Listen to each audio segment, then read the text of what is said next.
Bonsoir Monsieur Ploncard-Dassac. Bonsoir Diane.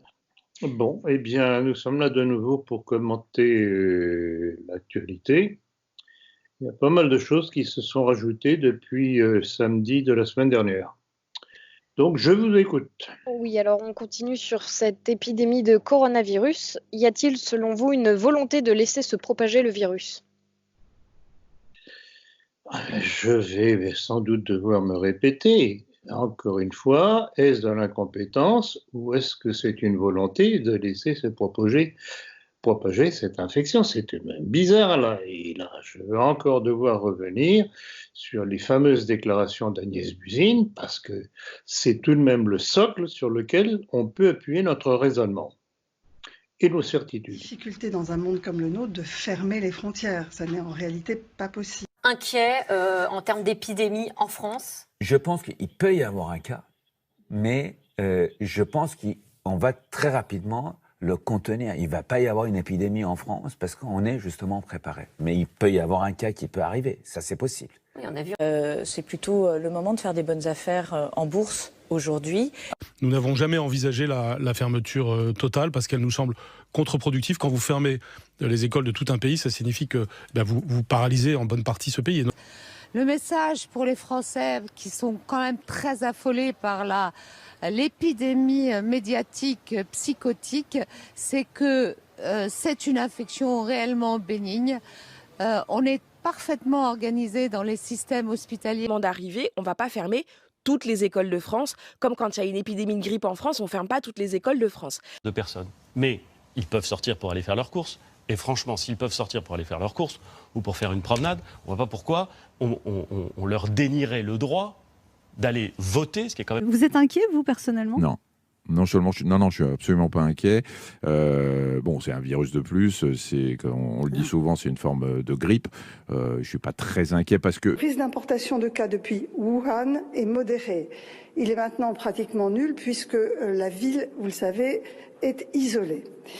Les risques de cas secondaires autour d'un cas importé sont très faibles et les risques de propagation du virus dans la population sont très faibles. Pas de risque de pénurie de masques? Non, il n'y a pas de risque de pénurie. D'abord, pour les masques dits chirurgicaux, les bleus un peu plissés, en fait, on a des stocks d'État qui ont été réalisés dans des mandatures précédentes, donc ils sont renouvelés, on les a, et on les déstocke progressivement pour s'assurer d'un bon achalandage. Nous devons aujourd'hui éviter deux écueils, mes chers compatriotes. D'une part, le repli nationaliste. Ce virus, il n'a pas de passeport. Ces masques donc, ils sont livrés très régulièrement et les personnels des EHPAD font partie des personnels cibles. Mais vous reconnaissez qu'il en manque? Les personnels soignants dans les hôpitaux. Et le ministre de... Non, je ne reconnais pas qu'il en manque. Donc, le 17 mars dernier, dans le journal Le Monde, Agnès Buzyn affirme qu'elle était parfaitement au courant de l'ampleur de l'épidémie et elle accusait Emmanuel Macron et Édouard Philippe de ne pas avoir tenu compte de ces avertissements sur la catastrophe sanitaire qui se profilait. Bon, là-dessus, quelques petites larmes disant qu'elle avait quitté son ministère, etc., etc. Bon, mais c'est pas sérieux tout ça. Là encore, il faut répéter les choses parce que vous savez très bien que les Français ont la mémoire courte, comme disait le maréchal Pétain, et qu'il faut toujours répéter. Donc, je répète. Donc, elle affirme que le 11 janvier, elle avait envoyé un message au président de la République, le sieur Emmanuel Macron, et qu'elle avait prévenu Édouard Philippe le 30 janvier pour l'avertir. Bon.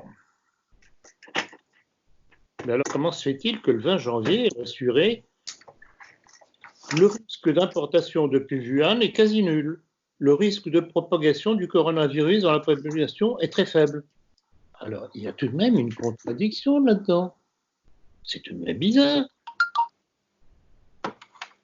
Et là encore, incompétence ou mensonge d'État pour laisser se propager l'épidémie, la pandémie.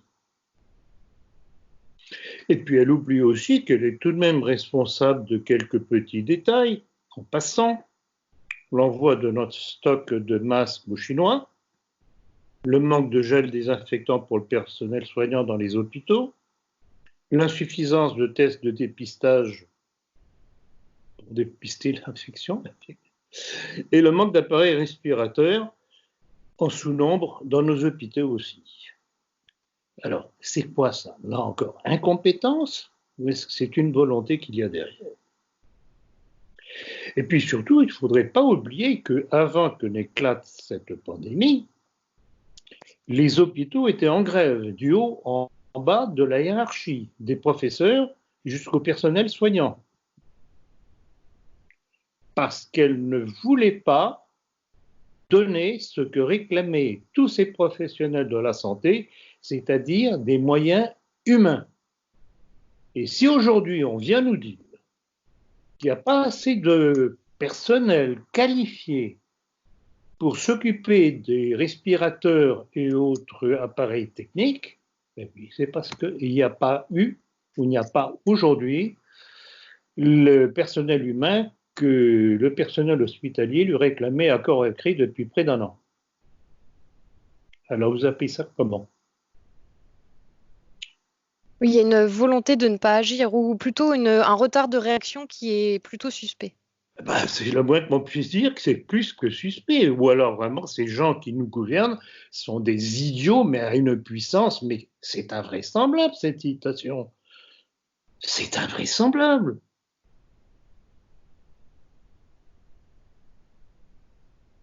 Alors pour quelqu'un qui, comme elle, prétend qu'elle avait tout prévu et averti des risques de pandémie, je regrette beaucoup. Pour moi, ça ressemble à un refus d'assistance à personne en danger. Alors, suite à ça, justement, à cette incompétence ou à cette volonté de nuire, un collectif de médecins défendu par maître Fabrice Di Vizio attaque en justice l'ex-ministre de la Santé Agnès Buzyn. Il explique de manière vive sur CNews qu'on ne peut absolument plus avoir confiance en notre gouvernement. Exactement. Et contre, donc le motif de la plainte et du dépôt de plainte, c'est non-assistance à personne en danger. Exactement, c'est d'ailleurs pour ça que j'y fais allusion, parce que bon, ça, d'abord, ça tombe sous le sens, c'est élémentaire comme réaction, comme conclusion de cette situation, c'est élémentaire. Et je dirais même que plus que le coronavirus, ce sont nos gouvernants dont on doit se prémunir, avoir peur. Avoir peur, tout à fait. Vu la manière dont ils gèrent la crise, c'est surtout d'eux qu'il faut avoir peur, effectivement. Alors, il est bon aussi tout de même de savoir que bon, ce n'est pas une initiative individuelle que celle que vous citez. Il y a, quand c'est sorti, il doit y en avoir plus maintenant, mais il y avait déjà 600 médecins qui s'étaient associés à cette initiative, oui, à cette plainte, oui, tout à fait. Or, cette plainte est faite a été déposée devant la Cour de justice de la République. Il faut le savoir, puisque c'est la seule juridiction habilitée à juger des actes commis par des membres du gouvernement dans l'exercice de leurs fonctions. Ça, c'est le terme officiel. Oui, c'est la plus haute instance. Oui. Légale. Donc, c'est elle qui était saisie. Et là, il sera intéressant, évidemment, de voir comment elle va trancher. Il nous donnera déjà une petite idée de son indépendance par rapport au pouvoir. Et alors, dans cette gestion de la crise, on a des initiatives qui ont été prises, notamment de faire intervenir l'armée. Quelle est votre opinion sur cette aide militaire? C'est un effet d'annonce. C'est un effet d'annonce. Et alors, justement, à propos de l'hôpital militaire que l'on nous dit qui allait être construit. Oui, ils ont mis 1 semaine à monter 2 tentes. Exactement, alors qu'on sait que les Chinois, eux, avaient monté leurs hôpitaux en urgence en quelques jours. Très peu de jours. On sait aussi que les Allemands, pour les mêmes raisons, au lieu de monter, et on nous dit que pour monter ces tentes et ces structures de l'armée, il a fallu trouver un terrain, ce qui a pris quelques jours, il a fallu je ne sais pas si c'est terminé, terrasser le terrain avant de pouvoir installer les choses. Bon, on fait les Allemands. Ils ont des gymnases. Nous avons aussi des gymnases. Ils ont des stades intérieurs. On a des écoles qui sont vides. Ils ont des écoles qui sont fermées. Or, toutes ces structures, en plus de ça, ont toutes les installations sanitaires voulues à l'intérieur. Et on va nous bourrer le crâne avec l'intervention de l'armée. Non mais écoutez, vous ne croyez pas là encore qu'on se moque de nous, qu'on se moque des Français? Voilà, petit rappel. Voilà. D'autres stupidités dans le même genre, je crois que c'est aujourd'hui, on a fait déplacer les corps de malades, enfin des malades qui étaient en réanimation, donc inconscients, de l'hôpital de Mulhouse jusqu'à l'hôpital de Poitiers, il me semble. Donc on les a fait traverser la France en train. Non, je ne pense pas, je crois que c'est Bordeaux. Ouais, il me semblait que c'était Poitiers. Bon, peu importe. On les a fait traverser la France en train, ce qui, donc, je sais plus, ils étaient 12, je crois, 12 personnes en réanimation. Et j'écoutais, j'entendais juste un responsable du SAMU qui dénonçait bien à quel point c'était une stupidité, parce que pour faire ça, on a mobilisé environ 200 personnels d'hôpital. Nous remercions nos collègues qui se mobilisent en province, mais ces transferts mobilisent énormément de moyens qui pourraient être mieux utilisés si nous avions la possibilité d'ouvrir les lits de réanimation là où les besoins sont les plus criants, c'est-à-dire en Île-de-France. Ici, à quelques kilomètres de mon hôpital, il y a un deuxième hôpital qui était en cours de fermeture. Heureusement, nous avons pu rouvrir quelques lits de réanimation parce que les appareils, les ventilateurs n'avaient pas été vendus, mais la moitié de l'hôpital est vide, il y a les locaux. Donc il serait plus raisonnable de transférer les respirateurs, de mobiliser du personnel, y compris en le transférant à Paris, plutôt que de transférer les patients. Vous savez, le premier TGV, c'était 150 soignants mobilisés pendant 24 heures pour transférer 20 patients. Pour nous, c'est une débauche de moyens à visée médiatique qui ne nous paraît pas le plus pertinent. Des transferts trop gourmands en personnel, donc selon vous, trop gourmands en logistique, mais qui permettent de sauver des vies. Oui, mais pour sauver des vies, vous savez, tout transport de patients, c'est prendre des risques. Moi, je préférerais effectivement qu'on arrête de transférer les patients. C'est ce que nous faisons tous les jours au SAMU, au sein de l'Île-de-France. Il y a une mauvaise répartition des lits de réanimation. Et puis, vous savez, pourquoi sommes-nous dans cette situation-là aujourd'hui? Si nous avions eu, avant de partir en guerre, pour reprendre les mots du président de la République, le même nombre de lits de réanimation qu'en Allemagne rapporté à la population, mais nous n'aurions pas eu 5 000 lits en France, mais 10 000, et la situation aurait été complètement différente. Donc on gère la crise, la pénurie, pas de meilleure manière. Je pense que ces transferts, il aurait fallu y réfléchir différemment, parce qu'il y a des capacités qui peuvent être disponibles si effectivement on transfère le matériel. Vous savez, c'est plus simple de transporter un respirateur que de transporter un malade. C'est quand même du bon sens. Tout ça, et là encore, Diane, ce fait que vous rappelez, justement, ça montre que tout est fait pour retarder les soins. Avec une campagne de presse qui donne à penser aux Français qu'on fait quelque chose, que le pouvoir fait quelque chose. Alors, là encore, où vraiment ce sont les derniers des imbéciles qui nous gouvernent, c'est franchement pas rassurant, ou bien ce sont des criminels. Je répète, criminels.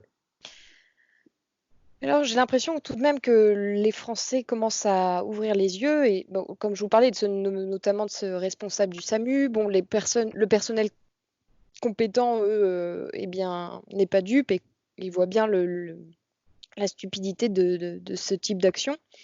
Mais également, lorsque, on va dire, la polémique avec le professeur Raoult a éclaté, ça a permis à de nombreux internautes de se renseigner sur ces sortes de factions du monde médical qui ont l'air de s'opposer. Donc, que cache, d'après vous, la campagne qui a lieu contre le professeur Raoult? Alors, j'avoue que c'est un élément très intéressant à observer. Je voudrais rappeler tout de même une décision prise par Agnès Buzyn et Jérôme Salomon, qui est le directeur général de santé. Ça date du 13 janvier 2020. encore une pierre à rajouter sur eux, publié au journal officiel, qui classait la chloroquine comme substance vénéneuse. Donc, c'était déjà un début de contre-offensive contre le traitement proposé par le professeur Raoult. Et je voudrais rappeler que le protocole proposé par le professeur Raoult a servi aux Chinois pour neutraliser la pandémie chez eux. Et ça a donné des résultats comme on l'a vu. Alors pourquoi? Quel besoin de pondre un décret publié au journal officiel pour interdire ce médicament qui existe depuis plus de 70 ans et qui traite différentes maladies, dont la malaria, le paludisme. La malaria, la polyarthrite et des choses comme ça. Évidemment, sous contrôle médical. Il n'est pas question que tout un chacun fasse de l'automédication. Ça, en tant que médecin, je suis contre. Mais que des médecins, que des patriciens généralistes qui ont tout de même fait des études de médecine, c'est pas pour des prunes quand même, puissent prescrire ça à leurs patients et les surveiller en même temps, et que ce soit interdit, c'est louche. Est-ce que ce n'est pas, là encore, une volonté de laisser la pandémie se diffuser?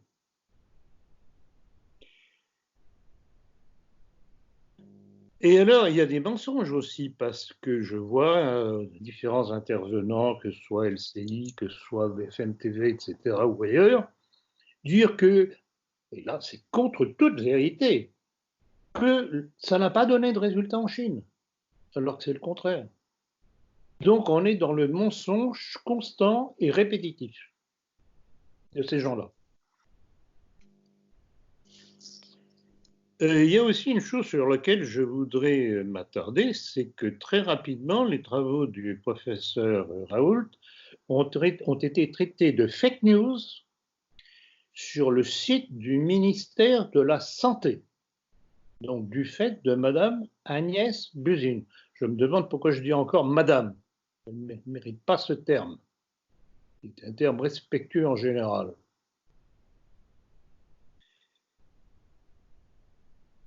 Il y a aussi un petit texte intéressant du Canard enchaîné qui a attiré l'attention sur le conflit d'intérêts patent entre une décision ministérielle, c'est-à-dire celle d'Agnès Buzyn, sur le statut des futurs IHU, et la position du PDG de l'INSERM, c'est-à-dire son mari, Serge Lévy.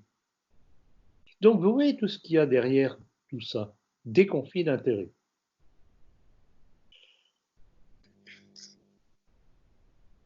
J'ai un autre exemple de conflit d'intérêts.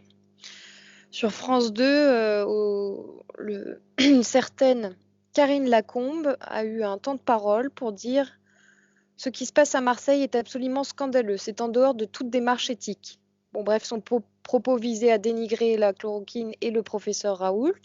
Alors cette Karine Lacombe, on apprend qu'elle est infectiologue, mais on a appris également qu'elle avait touché plus de 15 000 € par un certain laboratoire pharmaceutique américain nommé Gilead, je ne sais pas comment on prononce.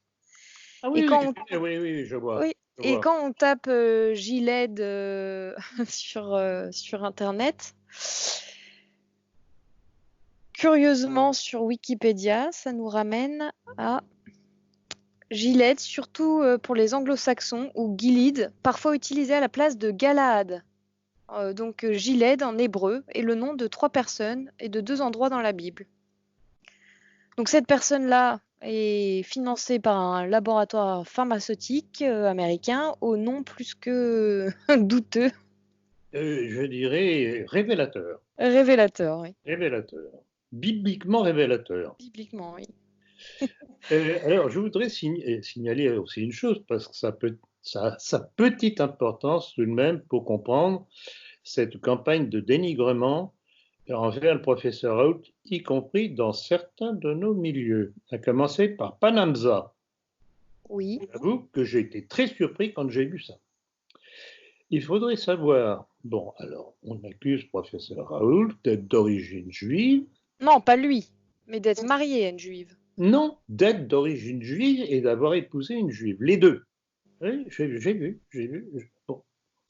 Or, il faudrait savoir que le professeur Raoult, outre son insolence à vouloir affirmer que la chloroquine peut soigner, alors qu'on ne veut visiblement pas soigner les patients, est opposé à la théorie de l'évolution et était opposé aux 11 vaccins de Madame Usine. Oui, de manière générale, il est assez sceptique quant au vaccin. C'est exactement notre position. Rappelez-vous le nombre de fois où je suis revenu sur ce crime d'imposer des vaccins, 11 vaccins aux nouveau-nés. C'est hallucinant. Donc voilà, donc en fait, le professeur Raoult, quelles que soient ses origines, et je m'en fiche, si son protocole marche avec ses patients, c'est un crime d'essayer de discréditer son traitement. C'est un crime. Alors, je voudrais aussi rappeler, j'en ai parlé lors de notre dernier entretien, la déclaration du professeur Christian Perron, qui est chef de service d'infectiologie à l'hôpital de Garches, qui révélait curieusement que le stock de chloroquine en France avait disparu. Comme c'est curieux. Et cela après les masques, qui eux aussi avaient curieusement disparu. Or, on trouve beaucoup de choses sur Internet, et je ne pense pas que ce soit des inventions, parce que ça a l'air d'être des sites sérieux. On sait que les services du Shin Bet et du Mossad traquent les fournitures de chloroquine, de masques et autres équipements sanitaires au bénéfice d'Israël. Comme c'est curieux. Ben, ça me paraît étrange également, parce que je suis tombée sur une autre information qui dit que Teva, l'entreprise israélienne Teva, va offrir 10 millions de doses d'antipaludiques, donc de chloroquine, aux USA. Effectivement, vous avez raison de le signaler, il y a des choses très contradictoires dans les informations. Alors, est-ce que ce que le Shin Bet et le Mossad auraient détourné de certains pays nous reviendrait monnaie en finance? C'est pas exclu. Je suis un peu pervers là.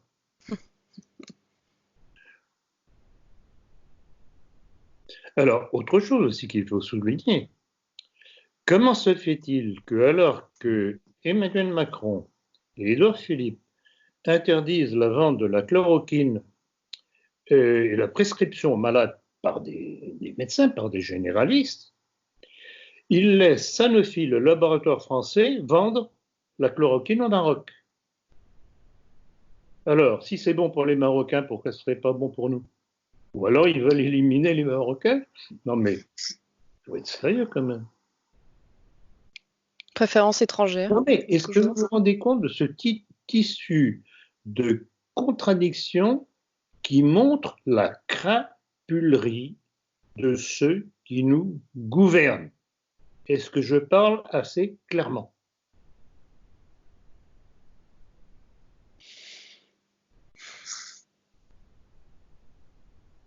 Alors, il faut aussi rappeler que devant toute cette charge de la cavalerie communautaire contre lui, Didier Raoult a décidé de claquer la porte du conseil scientifique. Conseil scientifique, il serait bon de savoir qui a nommé les membres de ce conseil scientifique, sur lequel on nous dit que le pouvoir s'appuie dans ses décisions. Ouais. Mouais, comme vous dites, John. Mouais. Alors, tiens, j'ai le texte là de Panamsa, une partie du texte de Panamsa, qui disait « Promoteur de la chloroquine et fan d'Israël, Didier Raoult est vivement recommandé par Alain Bauer, ex-patron du Grand Orient, collaborateur des services secrets israéliens et propagandiste trouble des attentats de Paris. » Bon, alors... C'est vrai qu'Alain Bauer a aussi défendu le professeur Raoult. Oui. Et lui, BHL aussi. VHL également, tout à fait. VHL aussi. Mais écoutez, il y a des juifs qui n'ont peut-être pas envie de mourir de la pandémie. Ils seraient bien heureux peut-être qu'ils puissent bénéficier de la chloroquine. Estrosi de même. Estrosi de même. Donc, il y a vraiment, je regrette beaucoup, il y a un complot. Alors, comment expliquer que certains dans cette histoire continuent à nier le complot et certains des noms assez étonnants, un certain Hervé Ryssen a dit d'ailleurs dernièrement. Ah, je l'ai. Je l'ai relu tout à l'heure, c'est vraiment assez démonstratif. Alors, Hervé Ryssen, excellent article d'Étienne Campion dans Marianne. Clair, concis, structuré, impeccable. Ça, c'est du journalisme. Ceux qui pensent que le virus a été créé dans un labo de la CIA ou du Mossad pour asseoir un gouvernement mondial feraient bien de redescendre sur Terre. Ce putain de virus joue pour nous, les patriotes. C'est tellement évident que je ne vais pas perdre mon temps à vous l'expliquer. Et donc, il relaie un article de Marianne. Alors, premièrement, il relaie un article de Marianne qui ne peut pas dire que ce soit un journal de nos milieux. Ensuite, il y a tout de même trois choses qui chatouillent mes petits neurones. Il nie que c'était été créé dans un laboratoire de la CIA et du Mossad. Je pense qu'on y viendra tout à l'heure. Pour asseoir un gouvernement mondial. Donc, premier point, à nouveau, il nie tout complot. Et il nie le but ultime qui est l'instauration d'un gouvernement mondial. Tout à fait. Alors qu'il a tartiné des bouquins, les espérances planétariennes et compagnie. Ensuite, il ferait bien de redescendre sur Terre, ce putain de virus, etc. C'est tellement évident que je ne vais pas perdre mon temps à vous l'expliquer. Donc là encore, il fait une affirmation, mais il ne démontre rien. Il fuit les démonstrations parce qu'il ne peut pas démontrer. C'est nous qui démontrons. Mais d'ailleurs, des commentaires sous son post, des internautes lui disaient bien, mais enfin, Attali l'a dit, il l'a annoncé, Alexandre Adler aussi. Exactement. Ben là, je vois que notre entretien de la dernière fois a porté. Et alors, en PS, il met « Je répondrai cette semaine à vos messages ». Avez-vous sa réponse? En privé, non, en MP, non, mais ça, on n'est pas obligé de citer sa phrase-là parce que il dit qu'il répondra en privé, en message privé. Ah oui, en message privé. Ah voilà. Ben c'est commode, ça. Oui. Nous, quand on a quelque chose à dire, on le dit en public. Pour informer le plus grand nombre. Oui, affirmer le plus grand nombre, parce que ça intéresse tout de même l'ensemble des Français. Donc voilà, c'est un tricheur. C'est un tricheur, c'est un menteur,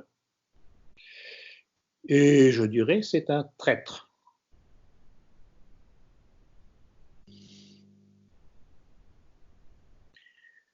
Oui, non, mais il se dévoile tous les jours un peu plus. Tous les jours, il s'enfonce un peu plus.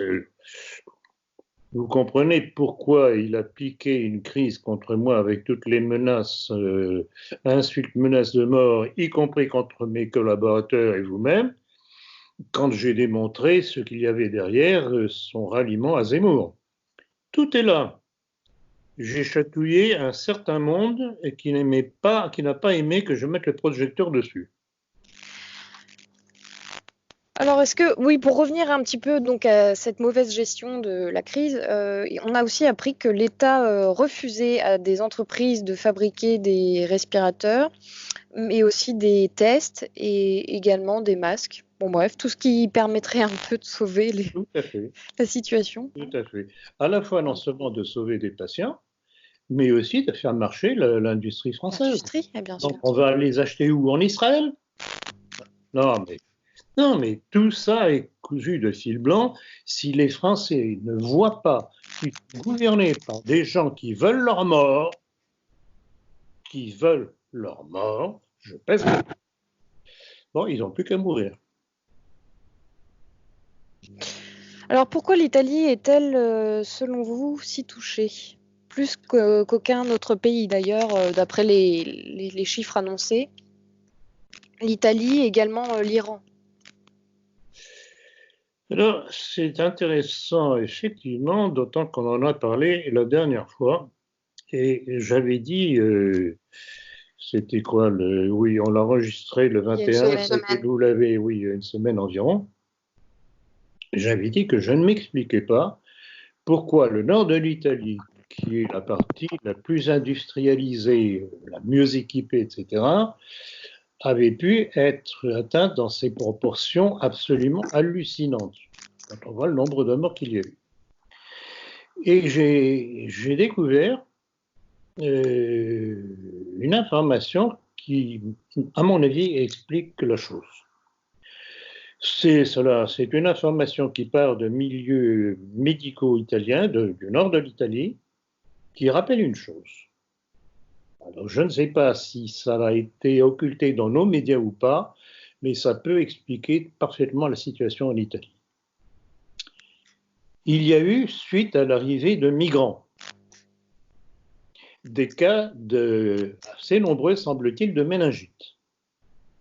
Ce qui fait que nombre d'Italiens dans le Nord ont cru bon de se faire vacciner contre la méningite. Et d'après les milieux médicaux italiens que je cite, cette vaccination aurait favorisé l'attaque du coronavirus. Et encore une fois, on retombe sur la nocivité de certains vaccins qui, loin de vous protéger, vous enfoncent un peu plus. Ça affaiblit leur organisme. Tout à fait. Et pour l'Iran? Et puis, non, pour l'Italie, excuse-moi, pour continuer sur l'Italie, c'est une région peut-être la plus industrialisée, c'est un peu la locomotive de l'Italie. C'est une manière également d'affaiblir un pays par son... Alors là aussi, quand on retombe justement sur les prémices de cette affaire-là, et dans un des commentaires que j'avais fait la semaine dernière, parce que quand on voit quelles ont été les premières cibles touchées, la Chine, l'Iran et la Corée. Alors, bon, Chine et l'Iran, ils étaient en pleine opposition, ils sont en pleine opposition sur le plan, enfin, la Chine sur le plan économique et militaire, et l'Iran sur le plan militaire, notamment en ce qui concerne le Moyen-Orient. La Corée, notamment la Corée du Nord, alors, je suppose que les petits malins qui ont voulu envoyer la diffusion du virus se sont dit que ça paralyserait aussi la Corée du Nord. Mais apparemment, la Corée du Nord est passée relativement à travers et bon, on n'a pas tellement entendu parler de pandémie grave. Donc, on reste avec toujours une incertitude. Mais là, je vais revenir sur un texte que j'ai découvert qui est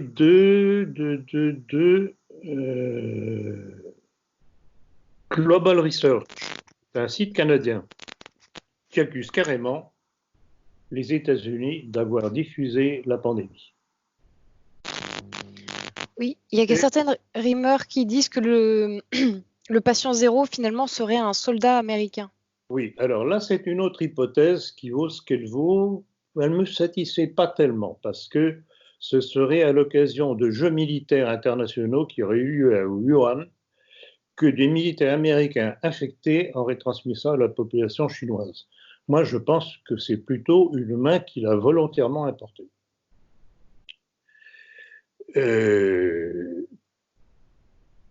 Alors, ce qu'il y a d'intéressant, et j'ai fait allusion justement lors du dernier entretien, c'est que disons, à supposer qu'il y ait eu vraiment une volonté maléfique pour diffuser cette pandémie dans le monde, quand on voit ce qui est en train d'arriver aux États-Unis, et y compris en Israël, j'espère que cela fera faire réfléchir les petits malins à 2 fois avant de recommencer ce genre d'exercice. Je ne sais pas vraiment, parce que les petits malins, c'est aussi l'intérêt de toutes ces banques, de ces grands laboratoires. Jusqu'où ils tomberont eux aussi malades. Oui, parce qu'il faut penser quand même que... Je ne sais plus où j'ai entendu ça, mais les banques faisaient également de la spéculation sur les épidémies. Tout à fait. Alors, il y a une chose aussi Et là, c'est une chose intéressante que, comment il s'appelle déjà, Boris Lelay a sorti tout dernièrement. Il a révélé que la Fed, donc la Federal Reserve, avait racheté les entreprises américaines en difficulté. Alors à qui profite le crime, comme je disais? On sait par qui le crime est venu, mais on ne sait pas encore à qui a profité le crime. Du moins, pas, je ne l'ai pas dit. Bon, en fait, on sait très bien qui c'est. Vous avez peut-être remarqué, il y a des hasards, que cette panique soudaine au niveau global, au niveau du monde occidental, cette paralysie soudaine de l'économie, cette mise sous séquestre de l'économie, cette interdiction de sortir de chez soi, est intervenue en même temps que qu'une des plus grandes crises financières qu'on ait jamais vues. Je vous rappelle que, un peu avant la proclamation de ce bouclage, la bourse française a perdu 40% de sa valeur. Idem aux États-Unis. Il y a eu un effondrement total des cours.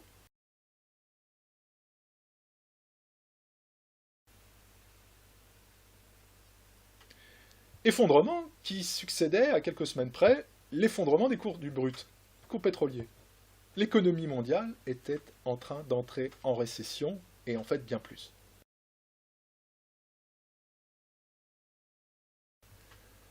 Et soudainement, à quelques jours près, miracle, la pandémie. La pandémie arrive, la rumeur court, elle s'amplifie, les médias commencent à faire peur, les bourses commencent à dégringoler, etc. Bon. Et qu'est-ce qui se passe entre-temps? Là, ça c'est une annonce il y a quelques jours, de la part des banques centrales, tant la Federal Reserve américaine que la Banque centrale européenne, ils allaient acheter les entreprises. Les nationaliser. Alors en fait, elles ne sont pas tout à fait nationalisées, parce que la Fed est une entité privée, qui officiellement agit pour le compte de l'État américain, mais qui en fait est un ensemble de banques privées. Donc ce qui est en train de se passer aux États-Unis est sans précédent, puisque la Federal Reserve a réussi à racheter les entreprises américaines en imprimant de l'argent à partir de rien. Ça a été ils ont bien spécifié, hein. Volume d'argent illimité, il n'y aura pas de plafond. Donc, ceux qui tiennent la planche à billets aux États-Unis ont dit il n'y aura pas de plafond. Et avec l'argent qu'on va générer, on va racheter toutes les entreprises. C'est un hold-up inédit. La totalité des marchés américains est maintenant contrôlée par un cartel bancaire qui peut maintenant fixer les prix. Je vous laisse deviner ce que ça va engendrer. Si les banques, la grande finance new-yorkaise, peut déterminer le prix de ce que vaut une entreprise d'un jour sur l'autre, vous imaginez avec quelle facilité ils vont pouvoir spéculer. Ils sauront la veille les prix du lendemain. C'est ce qui se passe. C'est une mise sous séquestre au profit d'un cartel bancaire de la totalité de l'économie occidentale. Et ça a été rendu possible grâce à une panique générée artificiellement. Et que, ayant ça en main, évidemment, ils peuvent faire monter le cours des actions à la hausse et à la baisse comme ils voudront. Donc là aussi, c'est une arme du mondialisme pour ruiner les peuples et s'enrichir. Je voudrais faire une petite parenthèse et revenir, puisqu'on a parlé tout à l'heure de Attali et Adler, on y reviendra tout à l'heure si vous voulez, mais je voudrais tout de même rappeler, bon, Attali, on sait qui c'est, mais Adler est un peu moins connu. Là, j'ai trouvé un certain nombre d'informations intéressantes. C'est à propos de son livre que j'avais déjà cité samedi dernier, qui s'appelle « Le nouveau rapport de la CIA, comment sera le monde en 2025 ?» Bon, je crois qu'on peut déjà parler de 2020.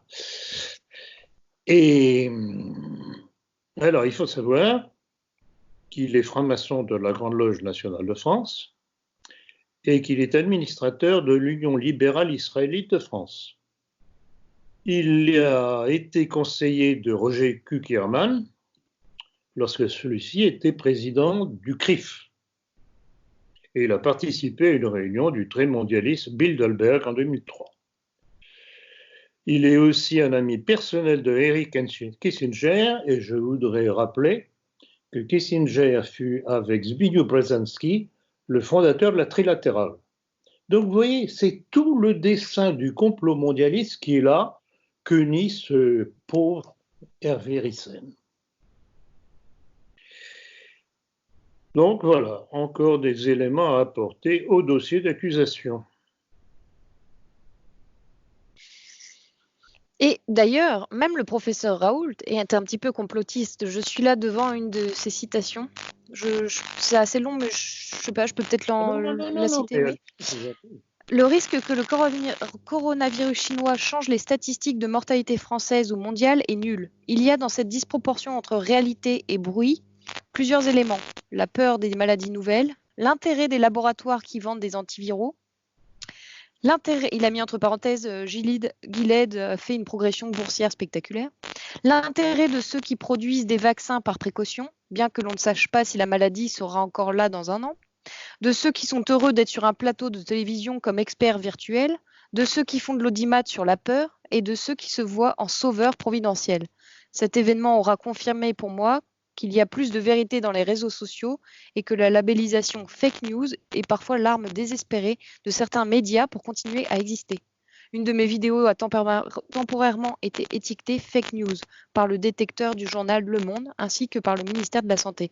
Voilà, c'était pour revenir aux propos de tout à l'heure, mais même Raoult semble être plus complotiste qu'un type comme Reyssen, c'est quand même incroyable. Et c'est logique. Raoult est un scientifique, comme moi d'ailleurs. On se base sur des faits. Il s'est basé sur des faits. Reyssen est un idéologue perverti, c'est ça la différence. Amalek qui faisait remarquer qu'un catholique est intrinsèquement complotiste, puisque est-ce qu'il n'y a pas un complot des anges déchus contre le bien à l'origine du christianisme? C'est pas faux. Mais le catholicisme, c'est un complotisme en fait. Parce qu'au-delà des questions de judéo-maçonnerie, etc., qu'est-ce qui est un complotisme? Qu'est-ce qui est plus un complotisme que la croyance qu'il y a des forces maléfiques en enfer qui s'organisent et complotent pour détruire l'humanité, l'envoyant en enfer? Donc en fait, quand tu es chrétien, tu es forcément complotiste. Donc, une fois de plus, c'est très bien vu de la part C'est très bien vu, oui, je trouve aussi. Très bien. Et donc, ouais, pardon. Reyssen n'est pas catholique. Il peut peut-être pas saisir tout ça. Enfin bon. Bon, ceci dit, c'est pas parce qu'il n'est pas catholique qu'il évolue comme il évolue. Il y a des gens qui ne sont pas catholiques, qui ne sont pas croyants, mais qui ne sont pas dupes du tout. Non, derrière l'affaire Reyssen, il y a des affaires d'intérêt sordides. Il n'y a pas d'autre explication. Et alors pour revenir à d'autres personnages politiques, Marion Maréchal Hauck affirme que le coronavirus a mis l'Union européenne et le mondialisme en crise. Qu'en pensez-vous? Elle rejoint sur ce point-là les propos de Reyssen qui dit « Ah, c'est bon pour nous, le coronavirus, c'est bon pour les patriotes ». Il y a également Marine Le Pen qui a dit que la première victime du coronavirus, c'était l'Union européenne. Qu'est-ce que vous pensez de ces propos? C'est vrai, effectivement, et c'est... je vois avec plaisir leur panique à ce sujet-là. C'est intéressant. On voit l'incapacité de l'Union européenne à réagir en cas de crise. Justement, mais c'est ça, et je me demande quand est-ce que l'Italie va se décider à quitter l'Union européenne, parce que quand on voit comment l'Union européenne s'est comportée face au drame en Italie, je voudrais rappeler deux choses. Les livraisons envoyées par la Chine, qui je ne sais pas pour quelle raison de trajet, ont dû atterrir en Slovaquie et ont été bloquées en Slovaquie. Comment se fait-il aussi que l'aviation russe qui transportait des médicaments et équipements pour l'Italie est obligée de faire un détour du fait de l'interdiction du survol de l'espace de Schengen? C'était tout de même une aide destinée à un membre de l'Union européenne. Donc, mais vous vous rendez compte de ce que ça... Voilà ce que c'est l'Europe. Donc ça veut dire que la pandémie fera... il n'y a plus personne. Oui. La pandémie fera s'effondrer l'Union européenne comme un château de cartes. Tout à fait. Quelque sorte. Et une dernière question. Intéressante. Bon, peut-être, oui, attendez. Oui. Je vais en profiter justement, puisqu'on est dans le cadre de cela. Cette déclaration d'Alain Chouraki. Pas besoin de vous faire un petit dessin, Chouraki. Directeur au CNRS. Ah, tiens, encore là, ils sont vraiment partout. se lamentant, le feu couvre pour la démocratie. Et puis France Inter, aujourd'hui, 30 mars, qui déplorait, je cite, des caricatures, des listes de noms fleurissent sur les réseaux sociaux et qu'ainsi le coronavirus engendre des attaques antisémites sur le web, notamment contre Agnès Buzyn, son mari Serge Lévy ou encore Jérôme Salomon, directeur de la santé publique. Donc voilà qui nous dirige en France. Et puis alors, petite série sur le gâteau, cette déclaration d'un certain Daniel Cohn-Bendit, que je crois que vous connaissez. Oh oui, bien trop connu à mon goût, oui. Face au pâle Luc Ferry qui était d'accord avec lui sur LCI, et on voit sur le document que j'ai reçu, donc la vidéo que j'ai reçue, Daniel Cohn-Bendit vociférant hors de lui, hystérique. Bendit lève le doigt. Il y a déjà un protocole chinois. Il y a un protocole chinois. Et les Chinois ont dit on ne peut rien dire. Oui, mais ce que dit Raoult, c'est que les doses n'étaient pas les bonnes. Voilà, j'en sais rien. Mais que Raoult dit qu'il n'y a que lui. C'est comme quand Raoult, le 28 février, il va à la télévision et il dit mais arrêtez de me casser les pieds avec le coronavirus. Ce n'est qu'une grippe, ce n'est rien. C'est pas parce qu'il y a 3 Chinois qui éternuent que tout le monde doit se mettre au garde à vous. Mais pourquoi on reprend la discussion puisqu'on est d'accord? Voilà, on est d'accord là-dessus. Qu'il ferme sa gueule et qu'il soit médecin. Mais qu'il arrête partout de dire je suis un génie. Allez, qu'on fasse une journée sans le mot Raoult. Une fois que ça a été prouvé. C'est ça. Mais on est d'accord, encore une fois, il y a trois de ce genre de mecs. Ils ont vraiment aucune honte. Non, mais est-ce que vous vous rendez compte? Ce sont ça les élites de la République. Des hystériques en plus. On donne la parole pour essayer de démolir un homme qui essaye de soigner ses compatriotes. Non, mais est-ce que les Français vont réaliser entre les mains de qui ils sont? Avez-vous... Pardon. Cohn-Bendit, qui est-il? Peut-être rappeler qu'il est connu pour sa pédophilie, entre autres choses, et que, bien entendu, il fait partie de la communauté qui défend Agnès Buzyn et son mari Yves Lévy. Et le gouvernement. Avez-vous vu ces gens de la communauté, justement, qui fêtaient en quelque sorte l'épidémie de coronavirus, notamment un rabbin, un certain Toledano, qui annonçait comme quoi... Toledano. Alors, vous savez très bien ce que je dis au sujet des noms qui dérivent de noms de villes. Oui, Toledano, Tolède. Donc, petite leçon en passant, petit rappel en passant. Corona, Corona, Corona, Corona, Corona. Mais là, le scandale, c'était de voir des rabbins danser, chanter et faire une ode à la joie du coronavirus. Quoi. Ah, mais j'ai aussi une vidéo que je n'ai pas totalement explorée parce que je l'ai reçue tardivement, où on voit un rabbin de plus se vantant, donc c'est une vidéo, hein, c'est pas un texte, c'est une vidéo qu'on peut voir sur Internet, se réjouissant que bientôt on allait assister à la chute de Rome et à la disparition des goïms. Bah, c'est ce fameux Toledano. C'est lui le Toledano. Ah ben j'avais pas réalisé. Ben, bravo, les deux informations sont... C'est bien, c'est-à-dire que, là, en fait, il faut que vous compreniez, la sortie d'Égypte, elle est calquée, ce qui est Metzetra Mitzrayim à Renou Niflaot. Qui fait là les gazelles, il est marqué qui Metzetra Mitzrayim à Renou Niflaot. Comme la sortie d'Égypte, tu me montreras tes merveilles. Tu me montreras des merveilles. C'est-à-dire que la délivrance finale, elle est calquée sur la sortie d'Égypte. Ce qui s'est passé à la sortie d'Égypte, ça se passera à la fin des temps. Ça veut dire quoi? On va arriver à un niveau où on va être spectateur de la défaite des goïms, de tous ceux qui ont fait du mal à Israël. Qui est frappé par ce virus-là? La Chine, vous allez voir bientôt la Chine, ce que ça représente, l'Iran, incroyable. L'Iran, ils sont frappés, c'est-à-dire le vice-ministre de la Santé, il est frappé. Il se peut qu'il a contaminé des mecs du Parlement, voire l'ayatollah. C'est-à-dire qu'il se peut que dans 2-3 semaines, l'histoire est terminée. Sans avion, sans Hachem, il n'a pas besoin de salles, il n'a pas besoin de F-35, il n'a pas besoin de système de laser, etc. Hachem, il peut venir, il a une armée d'un petit microbe qu'on voit même pas à l'œil nu, il peut descendre tout un pays, toute une économie, tout un comment ça s'appelle, toute une population.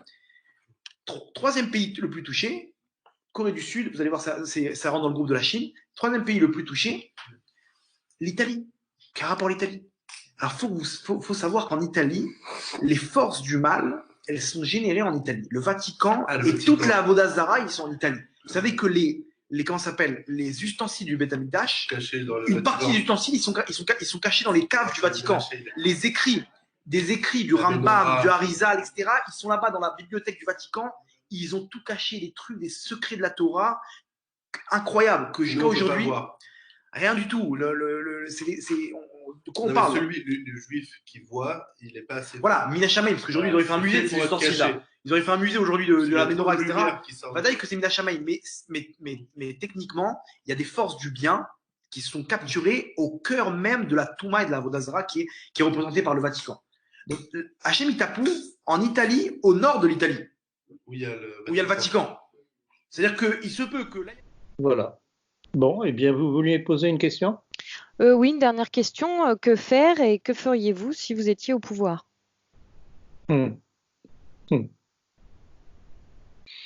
Premièrement, je ferai ce que j'essaye de faire avec vous tous, analyser froidement les faits. Ce que nous essayons de faire à travers les entretiens, conférences, etc. Les faits, quels sont les enjeux sanitaires, quels sont les enjeux financiers et politiques qu'il y a derrière autour de cette pandémie mondiale. Alors, quels sont les faits? J'en rappelais d'abord pour quelques petits faits, parce que c'est particulièrement significatif. Je voudrais rappeler ce que j'ai fait tout à l'heure, l'arrêté du journal officiel imposé par le pouvoir macronien pour nuire au protocole du professeur Raoult. Bon, alors, les faits, les chiffres. Contrairement au protocole du professeur Raoult, le protocole édicté à l'abri du dit comité scientifique n'autorise l'association de l'hydroxychloroquine qu'à 2 anti-HIV, le lopinavir à 185 € la boîte, le ritonavir à 47 € la boîte, soit un protocole à plus de 230 € avec le plaquenil qui ne fait que 5 € dans la somme totale. Bon. Donc, très rentable pour Big Pharma. Or, selon les études chinoises et le professeur Raoult, les 2 anti-VHI ne fonctionnent pas. Élément tout de même un petit peu dérangeant quand on veut soigner les gens. Or, en comparaison, le protocole du professeur Raoult, qui fonctionne, est bien meilleur marché. Et je vous laisse en juger. Le plaquenil coûte, je le rappelle, 5 € la boîte. Et l'azithromycine, 7 €. Ce qui fait que le traitement avec une boîte de chaque, ne coûte que 12 € contre 230 €. Ça, ce sont des faits. Oui, on comprend pourquoi il y a un acharnement contre le professeur Raoult, juste à l'énumération de ces informations. Et puis rappelez-vous les petits rappels que j'ai faits, tout de même. Quelqu'un qui ne croit pas à l'évolutionnisme de Darwin, quelqu'un qui ne croit pas ou qui dénonce la dangerosité des vaccins de Madame Buzyn, quelqu'un qui, comme je vous l'ai dit, par certaines déclarations, semble quelque peu complotiste comme nous, évidemment, il est normal qu'il ne soit pas très bien vu. C'est pour ça que je m'étonne que dans mes milieux, certains tapent sur lui à bras raccourcis. Et vraiment, encore une fois, ils n'ont rien compris. C'est-à-dire que dans le cas de Panamza, il voit ça seulement dans le prisme, avec son regard musulman, et hop, comme il y a de judéité autour de lui, alors c'est forcément quelqu'un de mauvais. Je regrette beaucoup. C'est un peu primaire. C'est primaire. Bon, alors il faut tout de même que je réponde sur le fond à votre question. Que faire, que ferions-nous? Bon, il y a une chose que j'ai déjà dite, notamment lorsque j'ai traité à plusieurs reprises du nationalisme, de ce que représentait le nationalisme et quelles étaient les lignes de politique, les solutions nationalistes. Premièrement, on rendrait la France autonome, qu'elle ne dépende pas de l'étranger. Un grand pays comme la France doit pouvoir vivre en autarcie, ce qui n'empêche pas de faire du commerce avec l'étranger, et si ces produits sont bons et doivent être de qualité, ce sera un plus. Mais la France doit pouvoir compter uniquement sur ce qu'elle fabrique. Or, tout est fait depuis des décennies, et notamment et surtout depuis Sarkozy, Hollande et Macron, détruire tout le tissu industriel français. Sarkozy, Hollande, Macron. Ce n'est pas gratuit. Rappelez-vous tout le bazardage de la grosse industrie française, déjà du temps de Sarkozy et accéléré du temps de Macron, déjà quand il était ministre des Finances de Hollande. Donc, finalement, on va faire, je l'ai déjà dit, on va faire des Français des laquais qui seront là dans les hôtels, dans les restaurants, pour servir les étrangers, pour servir les touristes. Oui, mais Attali avait prévenu, il voulait que la France devienne un hôtel. Voilà. Donc, pour les mondialistes apatrides. Plus de fierté française, des gens au service des autres, c'est tout. Des laquais. En tout cas, c'est pas avec la population envahissante des cités que nous trouvons en eux de bons laquais, puisque eux semblent être assez réticents aux ordres du pouvoir. C'est exactement ça. Alors, mais c'est admirable de voir comment ce pouvoir n'a aucune difficulté à imposer ses décisions contre la liberté des Français, mais quand il est question de la population immigrée, alors là, on n'ose pas y toucher. Oui, ils se font attaquer, insulter, il y a eu des tirs de mortier. Enfin, bon. Dernièrement, il y a une policière qui faisait partie d'une équipe de police qui voulait intervenir pour faire observer le confinement dans une banlieue. Elle s'est retrouvée à l'hôpital ayant reçu une brique sur le crâne. Oui, exactement. Mais voilà, et là encore, on jauge de la complicité du pouvoir avec l'immigration voulue, imposée, comme je le répète constamment, pour nous submerger. Et alors, pouvez-vous revenir sur ce confinement? Est-il réellement souhaitable et bénéfique pour endiguer cette épidémie? Alors, difficile de répondre à ça. Enfin, je vais y répondre parce que c'est assez facile à y répondre. Qu'a fait la Corée du Sud? Elle a dépisté systématiquement tous ceux qui étaient porteurs du virus et les a confinés, mais pas l'entièreté de la population. Elle les a confinés et les a soignés. C'est le pays qui s'en est le mieux sorti. Et c'est exactement ce que recommande le professeur Raoult. Il faut dépister le plus vite possible. Alors, il ne faut pas que tout un chacun qui n'a pas de symptômes se précipite pour faire un test, parce qu'il peut être négatif aujourd'hui et positif demain, donc ça ne sert à rien. Les seuls qui doivent bénéficier du dépistage, ce sont ceux qui commencent à présenter les premiers symptômes. Mal de tête, douleur dans la gorge, douleur articulaire, etc., etc. Et, contrairement à ce que veut imposer le pouvoir, le traitement doit se faire tout de suite pour les gens qui sont dépistés comme étant porteurs. Ce n'est que cela, qu'à ce compte-là, que le traitement est valable. Ce n'est pas sur des gens en phase terminale qu'il sera valable.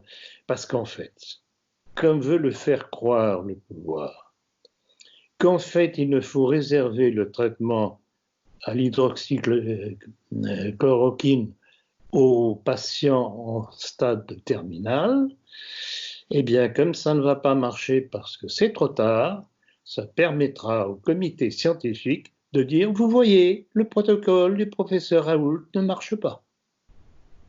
Vous voyez la perversité. Alors, de qui faut-il avoir le plus peur? Du coronavirus ou de nous gouvernants? La réponse est déjà dans la question. Bon, on verra ce que nous réserve l'avenir. En tout cas, merci Monsieur Ploukardassak. C'est pas en restant confiné chez soi à marmonner les pieds dans les pantoufles et à dire ah oui, il faut prier, il faut prier. Il faut prier, mais il faut agir aussi. Il faut dénoncer le mal que nous font nos gouvernants. Alors par contre, l'aspect bénéfique qu'aura ce confinement, c'est que les confinés se renseignent sur Internet. Et souvent, ils creusent et ils deviennent complotistes. Alors, tout à fait. D'ailleurs, c'est comme ça que bien souvent, et déjà depuis un bon bout de temps, c'est comme ça que les gens qui se posent des questions finissent par découvrir mon action. C'est évident. Le problème, c'est qu'avec Internet, vous avez tout et n'importe quoi. Donc, il faut une certaine logique, en bon sens, des gens qui vont sur Internet pour faire le tri entre les choses sérieuses et les choses pas sérieuses. Bon, eh bien, Diane, merci de vos bonnes questions. J'espère que ceux qui nous écouteront comprendront l'urgence de la situation et qu'ils cesseront de croire aux mensonges du pouvoir. Merci, Monsieur Ploukardassak. Merci, Diane. À bientôt.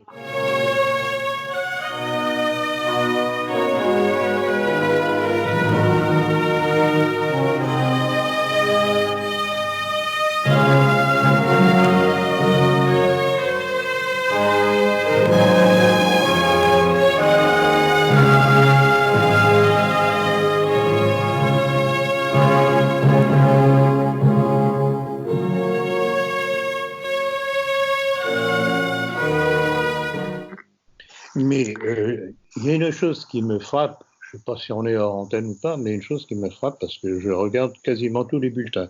Le matin au petit déjeuner, au déjeuner et le soir au dîner, et encore le soir après dîner, je regarde les différents bulletins. C'est que à 99% des intervenants, ce sont tous des gens qui vont dans le sens du pouvoir. Donc voilà l'information. Alors j'ai vu une vidéo, malheureusement elle n'est pas très claire parce qu'elle est apparemment brouillée. C'est très curieux, apparemment elle est brouillée. Je ne sais pas si je ne l'ai pas envoyée aujourd'hui, non? Ça vous dit rien? Oui, je le vois, c'est un monsieur... qui est vraiment une colère noire. Oui, je l'ai vu. Et vous êtes des menteurs, le pouvoir nous ment, ce sont des criminels, etc. Vous n'avez pas vu ça? Si, il est face à Morandini. Voilà, exactement, face à Morandini. Essayons de trouver des solutions. Oui. Essayons de garder un tout petit peu de crédibilité et de confiance, parce qu'il y a des tas de gens qui posent les questions dont vous avez parlé, et vous avez 1000 fois raison. Non. Mais il faut garder un minimum de confiance pour être unis et pour rester unis. Non. Diviser pour régner n'a jamais été une solution. Non. Jamais. La confiance, c'est fini. La confiance, madame, je dis à mes enfants qu'elle se mérite. Je suis désolé, madame. La confiance dans ce gouvernement, non. Et le principe. Mais vous allez avoir confiance en quoi? On peut pas dire qu'on n'a plus confiance en rien. Non. Mais c'est la fin. C'est la fin. Vous pouvez pas. On peut pas. Mais enfin, depuis le début, on me dit qu'effectivement, je peux pas. Depuis le début, on nous ment et vous me parlez de confiance. Alors je vais vous dire. Il faut croire en quelque chose. Il faut donner de l'espoir aux gens. Faut pas leur dire vous êtes gouvernés par des menteurs qui vous disent que des conneries et tout est faux. Mais vous ne pouvez pas dire ça. Mais pourquoi je peux pas dire ça? Mais parce que vous allez casser toute la confiance des gens et l'espoir pour les gens. Vous croyez qu'il en reste quelque chose de la confiance? Vous croyez que Madame Buzyn, et Madame Buzyn, elle s'est souciée de ça? Donc Madame Buzyn, elle a le droit d'aller dans le monde pour dire qu'effectivement elle nous a menti depuis le début, qu'elle savait, elle a rien fait. Mais moi, j'ai pas le droit de venir dire que effectivement, on peut pas avoir confiance dans des gens qui nous mentent. Mais non, on peut pas avoir confiance. Mais vous dites aux gens de croire en quoi alors? En quoi les gens qui nous regardent, vous leur dites de croire en quoi? On a besoin de croire en quelque chose.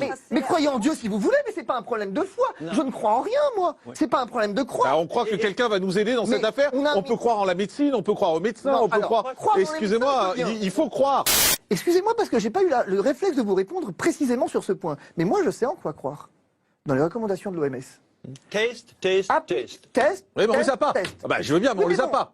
Est-ce qu'il n'appartient pas à une puissance industrielle au lieu de communiquer sur les plateaux télé et de venir effectivement donner des chiffres de morts, de se bouger les fesses 5 minutes pour les trouver. Regardez LVMH. Rien ne vous dit qu'ils ne les font pas. Regardez LVMH. LVMH a réussi en un week-end à rapatrier effectivement des millions de masques là où l'État s'est montré défaillant. Alors juste là-dessus, on va s'arrêter un instant là-dessus, parce que Laurent Nunez était dans le 20h de France 2 vendredi, et il a dit qu'il n'y avait pas de problème de masque en France. Et ben, il est seul. Alors écoutez, on l'écoute et vous commentez après. Alors d'abord, effectivement que ces masques sont indispensables pour les personnels soignants, personne ne dit le contraire. Oui, mais ces masques donc ils sont livrés très régulièrement et les personnels des EHPAD font partie des personnels cibles. Mais au vous même titre reconnaissez que les qu'il en personnels manque soignants dans les hôpitaux. Et le ministre non, je ne reconnais pas qu'il en manque. Le ministère nous en avons parlé d'ailleurs ce matin même encore au Conseil de défense. Ces masques sont en cours de livraison. Pour la plupart d'ailleurs des départements, ils ont été acheminés. Et évidemment, vous savez, la France a conservé une capacité de production des masques, ce qui est très rare dans le monde finalement. Nous avons aussi une capacité d'importation. Et le président de la République a souhaité, il nous a incité à le faire, il incite l'appareil productif français aussi à développer une fabrication de masques qui puissent répondre, notamment des masques chirurgicaux, qui puissent répondre aux fameuses normes AFNOR pour augmenter la production de masques et servir les personnels soignants. Mais croyez bien que c'est le cas. Hier encore, dans de nombreuses pharmacies, des masques ont été livrés à l'intention notamment de la médecine de ville. Parce que ce sont des personnels soignants qui sont au contact de malades et qui, effectivement, ont besoin de ces masques. Voilà. Maître Fabrice Divizier. Lui, il faut le frapper. À un moment donné, il faut le frapper. On ne dit pas, voilà. Si, on le dit. C'est une expression. Non, c'est une expression, mais enfin, pardonnez-moi, mais c'est un menteur invétéré. Vous savez combien de masques ont été livrés quand ça a été livré dans les zones infectées, dans les grosses zones? Les 25 départements. Dans les 25 départements, 18 masques ont été livrés pour les professionnels de santé. 18. 18 par quoi? Par semaine? 18 par... Non, 18 par personne. Par personne, c'est même pas par semaine. 18 par personne. Et vous savez combien de temps on tient avec 18 masques? 2 jours? 3? Allez, 4 jours.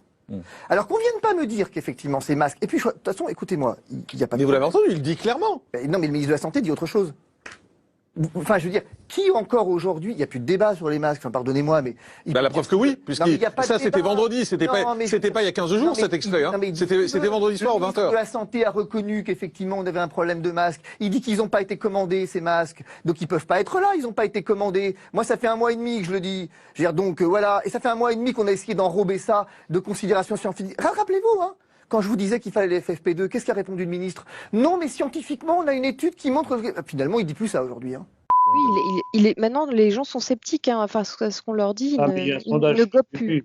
Voilà une chose que j'ai oublié de dire. Il y a un sondage qui a été fait par le journal du dimanche, qui indique que les Français sont de plus en plus inquiets et sont de plus en plus sceptiques envers ce que dit le gouvernement.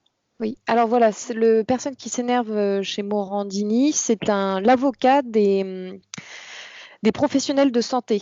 C'est justement le Fabrice Dividio qui éclate en colère, celui dont j'ai fait une... C'est lui aussi, alors c'est plus tardif comme réaction que la première réaction que j'avais vue. Oui, parce qu'il a été interrogé plusieurs fois. Et là, apparemment, ça date du 23 mars. Non, mais c'est intéressant parce que là, vraiment, il balance tout. Non, mais je crois que le pouvoir est acculé. Il ne va pas sortir indemne de ce truc-là. Ou alors les Français seront morts. Oui, donc d'une certaine manière, Rissen a en partie raison de dire que cette histoire, c'est bon pour nous. Je vous piège là.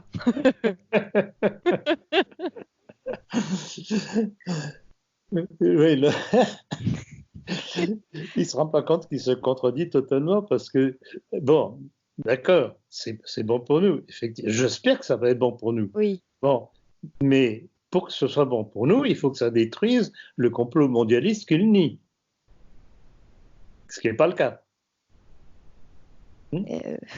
Est-ce que justement on n'est pas à la veille d'un moment historique qui revenait à ces pogroms qui s'ensuivaient, c'est-à-dire un ras-le-bol général et retour de bâton? Justement, si je vous ai cité ces quelques réactions que j'ai vues apparaître sur Internet qui ciblent la communauté, et notamment Agnès Buzyn, son mari, Salomon, etc.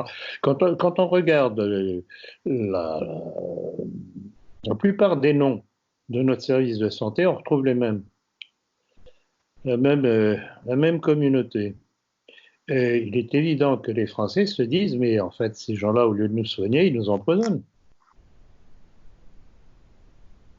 est-ce que l'histoire ne peut pas nous renseigner sur ce qui va se passer?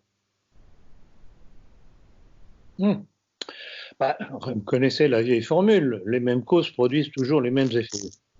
Dans la mesure où une certaine communauté, à chaque fois, va trop loin, provoque des catastrophes, provoque la haine des populations dans lesquelles ils se trouvent, et que ça leur retombe sur la figure, rappelez-vous ce que je cite constamment de la déclaration de l'historien juif Bernard Lazare. Si de tout temps, dans toutes les époques, etc., les pays différents, lointains les uns des autres, le peuple juif a eu des problèmes, c'est que les causes premières de l'antisémitisme résident dans le peuple juif lui-même. Qu'est-ce que vous voulez de plus? Et c'est pour ça que je vous demande, est-ce qu'on n'est pas à la veille de c'est possible, c'est possible. La seule question est de savoir si le peuple français d'aujourd'hui a les mêmes capacités de réaction que le peuple français d'autrefois. A-t-il tellement changé?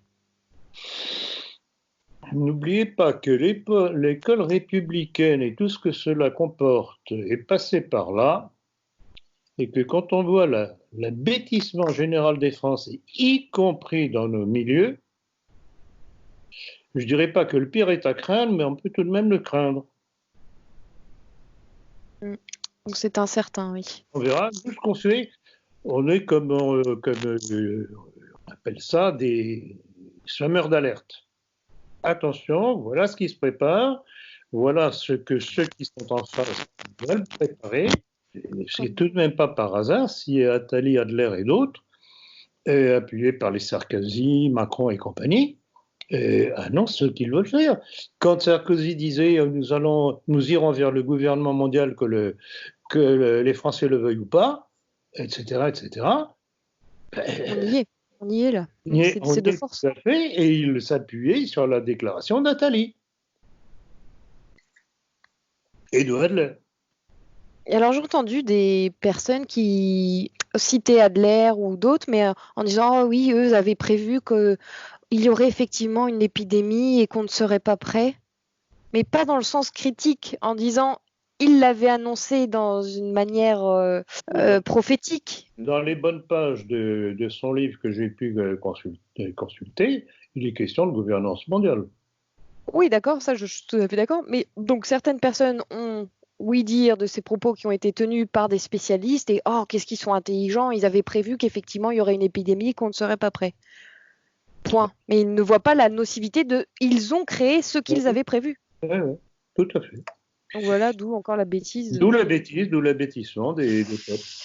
Mais tout ça arrive à point nommé parce que justement, ils estiment que le peuple est suffisamment abêti pour ne pas pouvoir réagir. C'est ça ma grande crainte. Bon, très bien. Écoutez, je pense qu'on a, on a fait un petit bonus. Un bon petit bonus pour enfoncer un peu plus le clou, en espérant que ça rentre dans les crânes.